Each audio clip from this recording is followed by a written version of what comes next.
Hello my dear students and friends, स्वागत है आप सभी का आपके अपने ही favourite study channel maths magic classes में। आज हम लोग हल करने वाले हैं एनसीईआरटी मैथ्स क्लास 10 की प्रश्नावली 1.1 की प्रश्न क्रमांक 2 को। प्रश्न इस प्रकार है कि दर्शाइए कि कोई भी धनात्मक विषम पूर्णांक 6q+1 या 6q+3 या 6q+5 के रूप का होता है, जहां q कोई पूर्णांक है। प्रश्न साफ साफ कह रहा है कि धनात्मक दैट मीन्स क्या होता है, पॉजिटिव प्लस वाला विषम मतलब वैसी संख्या जो 2 से पूर्ण रूप से विभाजित न हो, और पूर्णांक मतलब समझ सकते हैं आप लोग प्लस वाला होना चाहिए। ठीक है ना। आगे बढ़ते हैं, पूर्ण संख्या जिसको हम लोग कहते हैं।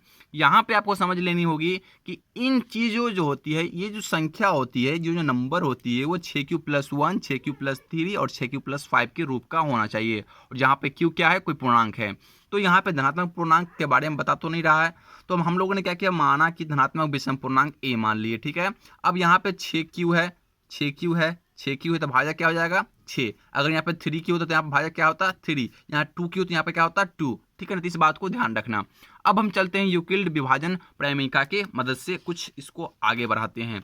तो एक रफ पेज ले लेते हैं और हल यहाँ पे करते हैं हम लोग कि यहाँ पे पूर्णांक क्या है a है और इसका भाजक क्या है 6, तो इसका भागफल क्या आएगा q आएगा और इसका शेषफल r आ जाएगा। अब यहाँ पे यूक्लिड विभाजन प्रमेयिका क्या बनेगा, a बराबर 6q+r, क्योंकि जो मिडिल का होता है उसको फर्स्ट वाले नंबर को सेकंड वाले नंबर से, यानी भाजक को भागफल से गुणा करते हैं और लास्ट में इसका शेष फल जो होता है यानी r जो यहाँ पे उसको जोड़ देंगे, ऐड कर देंगे। बिल्कुल आप समझ सकते हो। तो a बराबर क्या हो जाएगा q 6q+r हो जाएगा। अब यहाँ पे हम देखेंगे कि r के संभव मान कौन कौन से हो सकते हैं।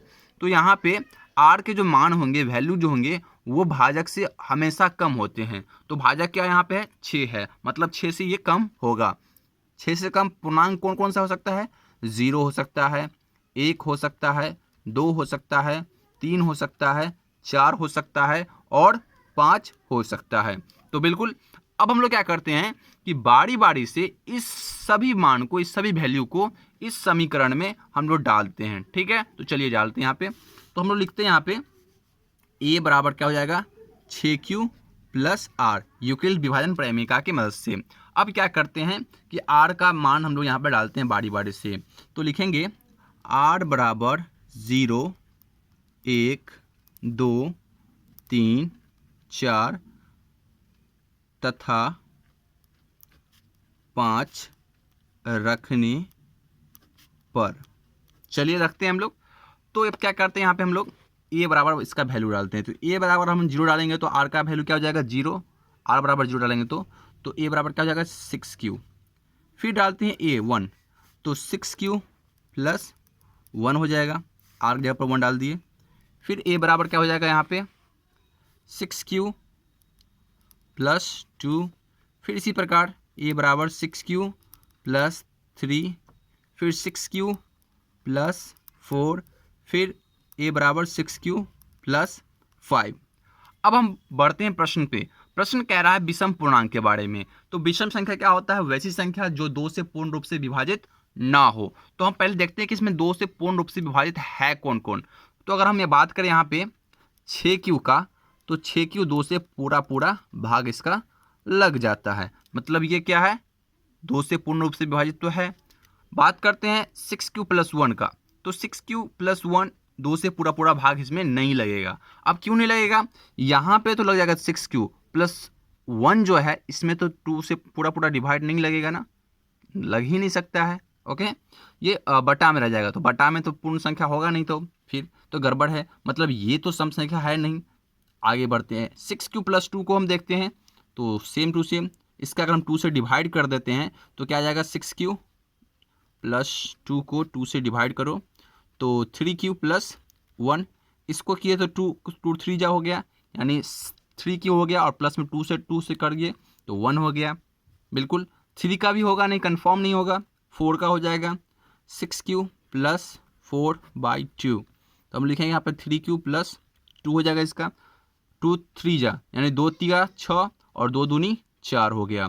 तो ये 3 संख्या का तो हो गया, बट यहाँ पे और ये जो 6q+1, 6q+3 और 6q+5 का नहीं हो पाया, तो यहाँ पे हम लोग लिखेंगे क्या, चलिए मैं आपको बताता हूँ लिख के। यहाँ ए के मान, ए का सब मान है 6q, 6q+2 या 6q+4, सॉरी तथा होगा, 6q+4 में दो एक गुणनखंड है। तो जब दो एक गुणनखंड है तो ये सब क्या होंगे, विषम संख्या, सॉरी सम संख्या होंगे। लेकिन जब दो एक गुणनखंड नहीं होगा तो वो संख्या क्या कहलाता है, विषम संख्या कहलाएगा। बिल्कुल, तो यहां पे हम लोग लिखेंगे जबकि 6q+1, 6q+3 या 6q+5 में दो एक गुणनखंड नहीं है। तो जब गुणनखंड नहीं है तो ये क्या होंगे, विषम संख्या होंगे। बिल्कुल, जब दो से भाग लगेंगे ही नहीं तो विषम संख्या ही ना होंगे। तो यहाँ पर लिखेंगे अतः 6q+1, 6q+3 तथा 6q+5 एक विषम पूर्णांक